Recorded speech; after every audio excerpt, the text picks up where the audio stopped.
पहा नवीन एपिसोड्स एकदम add free.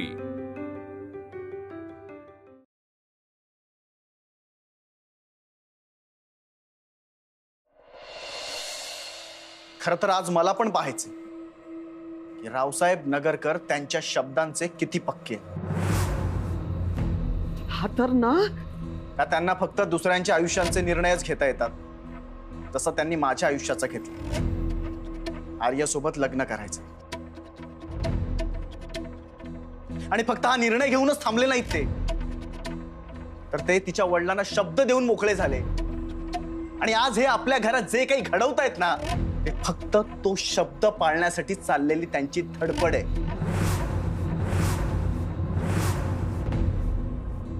सगळ्यांच्या आयुष्यात ठेवला ठेवत, सगळ्यांचा कंट्रोल माझ्याच हातात असला पाहिजे असा यांचा अट्टहास आहे।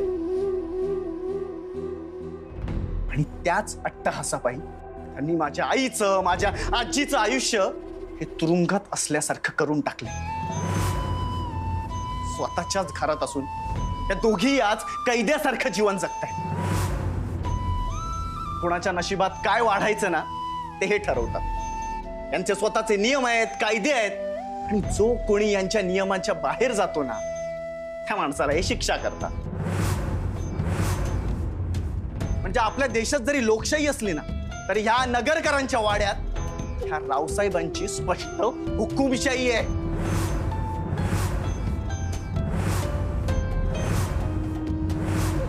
सारंग बस, तोंडावर तुझं।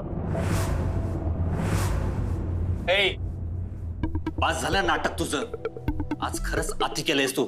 आणि हे माझे बंधू, हुकुमशाहीची मिनी कॉपी। सारंग, तुला अजूनही सांगतेय, तोंड आवर।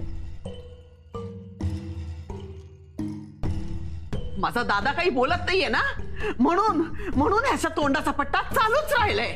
दाजींचे हात बांधले गेलेत ना, म्हणून ह्यांना सगळ्यांना ऊत आलाय। दादाचे हात बांधले गेलेत, पण माझे नाही येत ना।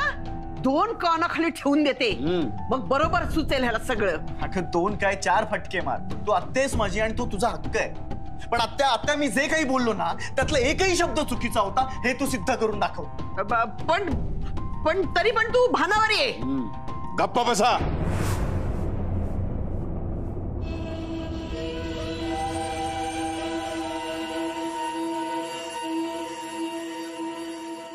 मी जर आज शब्द पाळला नाही तर आर्याचा माझ्यावरचा विश्वास उडेल। तुम्ही इतकं सगळं बोलण्याची काही गरज नव्हती, पण मी तुम्हाला बोलू दिलं। सगळी मनातली गरळ उकलात तुम्ही। खरं तर मगाशीच म्हटलं होतं मी की मी माझा शब्द पाळणार म्हणून। ठीक आहे, पण बरं झालं, जे मनात होतं ते ओठांवर आलं। आता पुन्हा एकदा सांगतो, रावसाहेब नगरकर दिलेला शब्द कधीही मोडत नाही। मी तुला शब्द दिला होता ना, हरलो तर संबळ वाजवेन।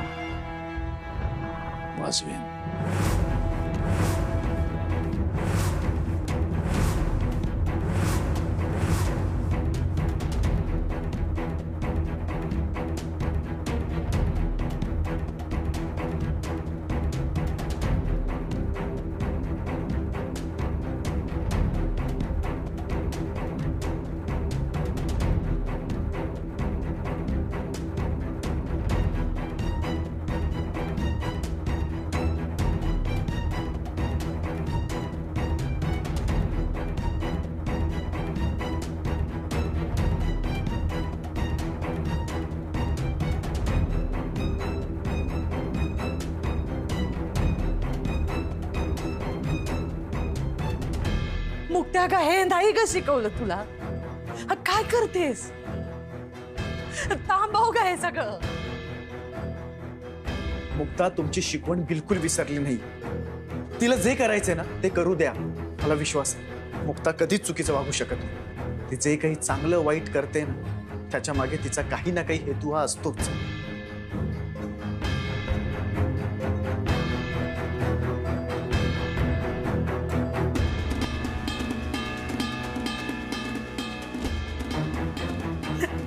बस.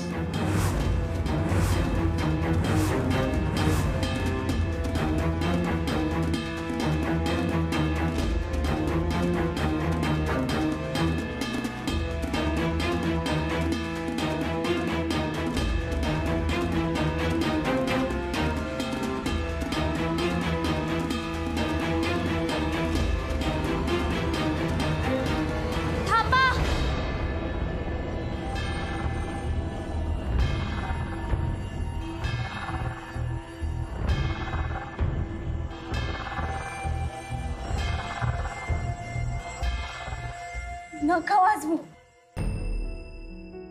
तुम्ही खरंच शब्दाला पक्के आहात. जे बोलितात ते करीता सुद्धा. खर तर आई तुमच्या समोर काही अवघत नाही. माफी मागते. तुम्ही तुमची अट कधी मोडू शकत होता. तुम्ही तसं केलं नाही. तुम्ही माझ्यावर विश्वास ठेवाल का नाही मला माहित नाही, पण तुमच्याबद्दल माझ्या मनात नेहमी इज्जत होती आणि ती आज अजून वाढली.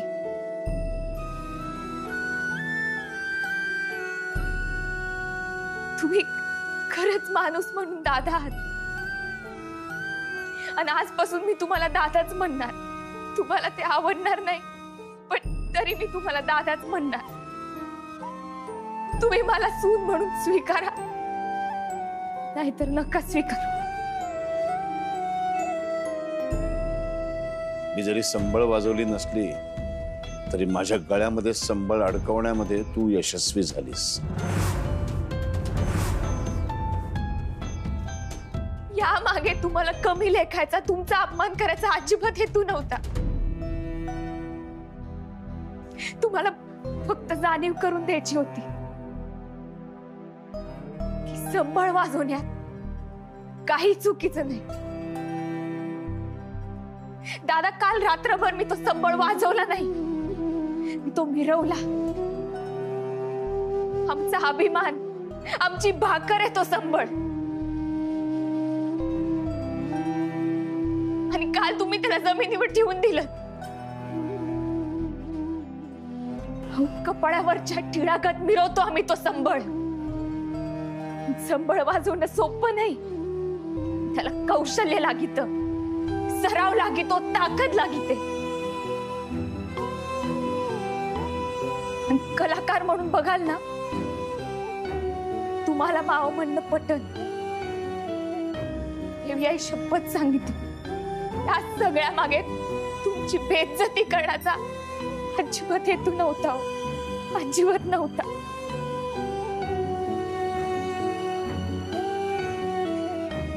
मी तुमची सगळ्यांचीच माफी मागते.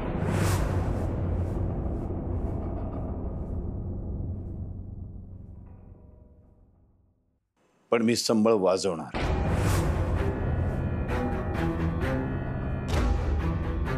तुला जो आनंद हवा होता ना, तो मी देणार.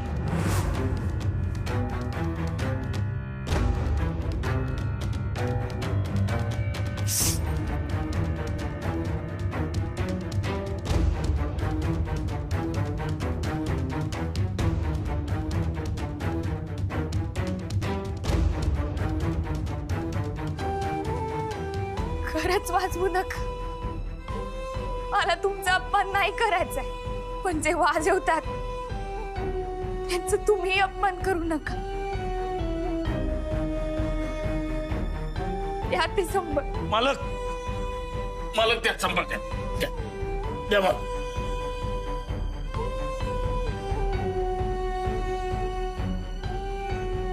हे गोड वागायचं नाटक बंद करा.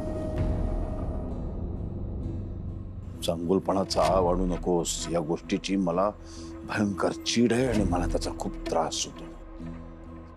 ज्या काही मला शिव्या द्यायच्या असतील, माझ्याबद्दल जी काही गरळ ओकायची असेल ती बोल, ओकून टाक.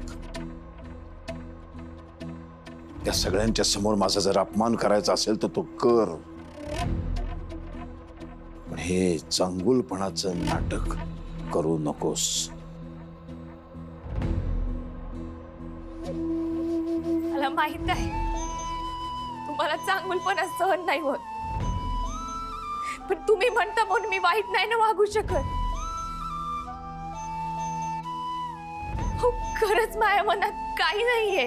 संबळ वाजवायला दिली नाही, सगळ्यांसमोर चांगुलपणाचं नाटक केलंस, पण संबळ माझ्या गळ्यात अडकवण्यामध्ये मात्र यशस्वी झालीस. तुमच्यासारखं बनायचं नाहीये ना. मला तशी शिकवण दिलीये ना, मायावर तसे संस्कार आहेत. कोणाचे संस्कार काढतेस ग तू?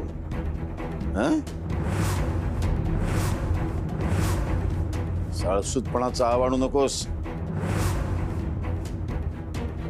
तुझ्यावर काय संस्कार झालेत ना माहितीयेत मला. काय संस्कार झालेत आणि कोणी केलेत. या थेरडीचे संस्कार आहेत. अगे थेरडे, बघते ना, बघते की नाही ही तू केलेल्या संस्कारांप्रमाणे.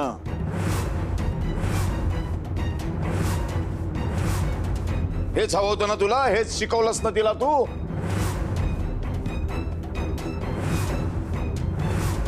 मुक्ताज, इतक्या वर्षामध्ये मला जमलं नाही ते तू कर. रावसाहेबाचा पाण उतारा कर, त्याचा अपमान कर, त्याला मान खाली घालायला लाव. शिकवलंस की नाही? आणि तर हे सगळं घडल्यानंतर दरवाजा बंद करून नाचशील आतमध्ये आनंदाने. काय ग? तुम्ही दरवेळेस त्यांच्यावर कागद सरता. मला मात देता आली नाही म्हणून सगळा राग त्यांच्यावर काढून मोकळे होता. मी या घरची सून व्हावी अशी त्यांची इच्छा होती आणि त्यांनी ती कधीच लपवून ठेवली नाही. खरंच सांगते, त्यांनी तुमच्याबद्दल मला कधीच काही चुकीचं वाईट कधीच सांगितलं नाही. विश्वास बसेल माझा? माझे आई बाप लवकर गेलेत माझ्या लहानपणी. सावत्र शब्दाचा अर्थ या बाईनी समजावून सांगितलाय मला. सावत्रपणा काय असतो ना ते पाहिलंय मी, अनुभवलंय. तिच्या संस्कारांची सावली तुझ्यावरती पडलेली स्पष्ट दिसते मला. असंच डबल ढोलकी वागता तुम्ही. एकीकडे माझा अपमान करायचा, दुसरीकडे माझ्याशी चांगुलपणानं वागायचं, साळसूतपणानं वागायचं, नाटक करायचं. लगेच तुमचा अपमान मला करायचा नव्हता असंही बोलायचं आणि मनसोक्त अपमानही करायचा. हेच शिकवलंय ना त्या म्हातारीने तुला. आणि मगाशी काय म्हणालीस? तुम्हाला जाणीव करून देण्यासाठी बोलतेय. तू मला जाणीव करून देणार? मला जाणीव आहे या गोष्टीची की तू कुठल्या हेतून घरामध्ये घुसलीस. ती घरात घुसली नाहीये. तू बोलूच नकोस. बायकोच्या पदराला बांधलेला बैल आहेस तू, बैल. बधीर केलंय आज तिने तुला. आणि तू थेरडीच्या तालावर नाचणं बंद कर. या चंद्राबाईंनी या घरामध्ये तमाशाचा फड उभा केलाय. त्या फडावरची नाचणारी होऊ नकोस. आजी, आजी, दादा, आजी काय झालं? आजी इकडे बघ ना. आजी डोळे उघड. ए आजी, ए आजी काय झालं तुला? आजी, अगं उठा, डोळे उघड ना. आई, ए आई, अगं असं काय करते? सासूबाई, अहो सासूबाई उठा, काय होतंय तुम्हाला? आई, पटकन घेऊन जाऊया.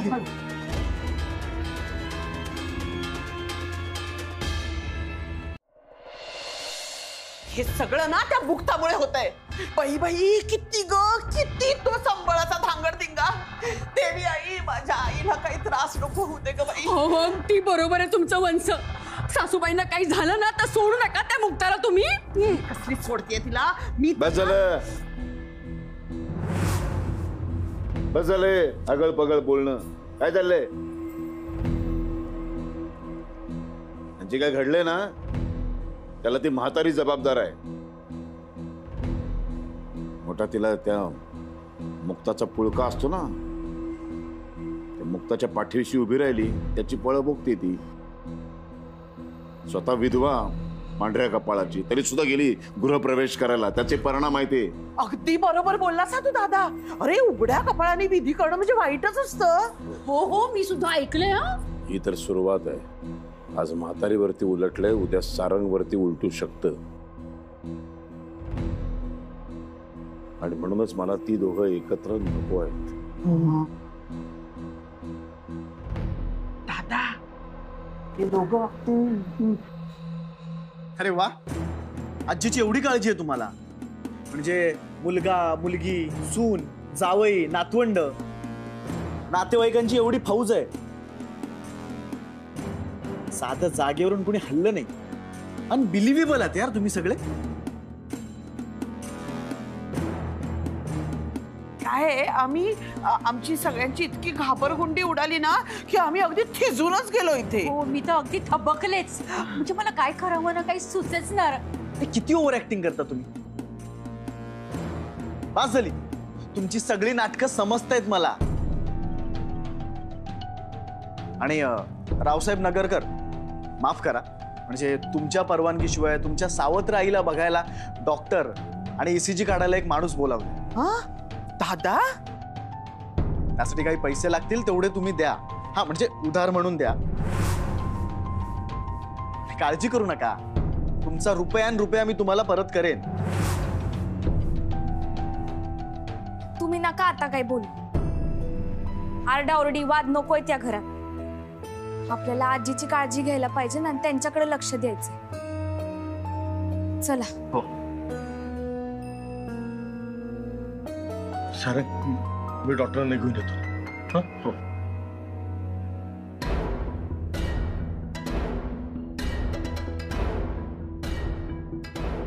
काय माझ्या मागे मागे कुठे निघालात? दुसरा दिवस उजाडला, सकाळ झाली. जा ना, आपापली कामं करा. नाही पण दादा, म्हातारीला काही त्रास बीस झाला तर? हो ना. तिच्याजवळ आहेत ना माणसं, ते घेतील काळजी. तुम्ही नका काळजी करू, कळलं ना?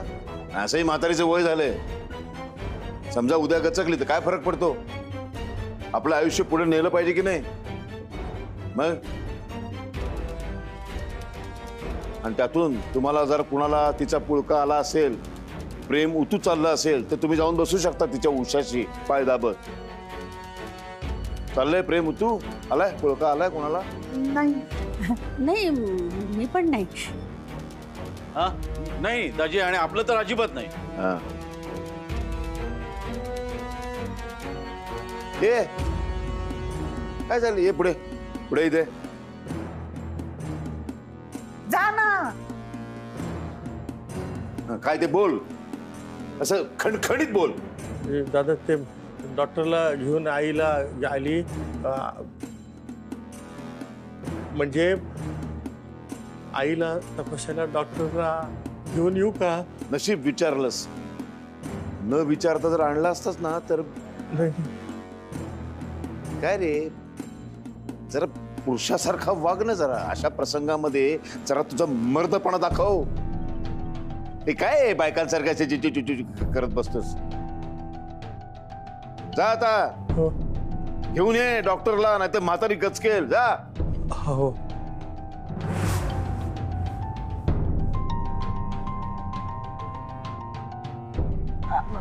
चला. BP लो झालाय वाटतं तिचा. भाऊजी, अहो तुम्ही गेला नाहीत का अजून? नाही, जातो ना. डॉक्टरांशी फोनवर बोललो मी, पण ते आता ते ह्याच्यात नाही आहेत, त्यांच्या क्लिनिकमध्ये नाही आहेत, ते घरी आहेत. ते इथं घरी येतो म्हणालेत. आणि ते हे पण घरीच करायचं सांगितलंय. अरे ECG घरीच करायला सांगितलंय. भाऊजी, मला वाटतं तुम्ही डॉक्टरांकडे जा आणि त्यांना घेऊनच या. हो, जा तुम्ही, मी घेऊन येतो त्यांना. झालं त्याचा. आई बरं आहे का ग तुझा? भाऊजी बरं आहे त्या, आणि नका काळजी करू, आम्ही सगळे आहोत ना. जा ना तुम्ही, पटकन घेऊन या त्यांना. काही नाही होणार तिला, सगळं ठीक होईल, बरी होईल ती.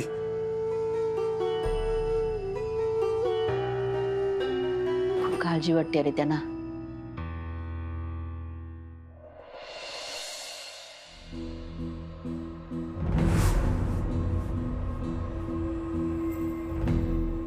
कुणी केलं असेल हे?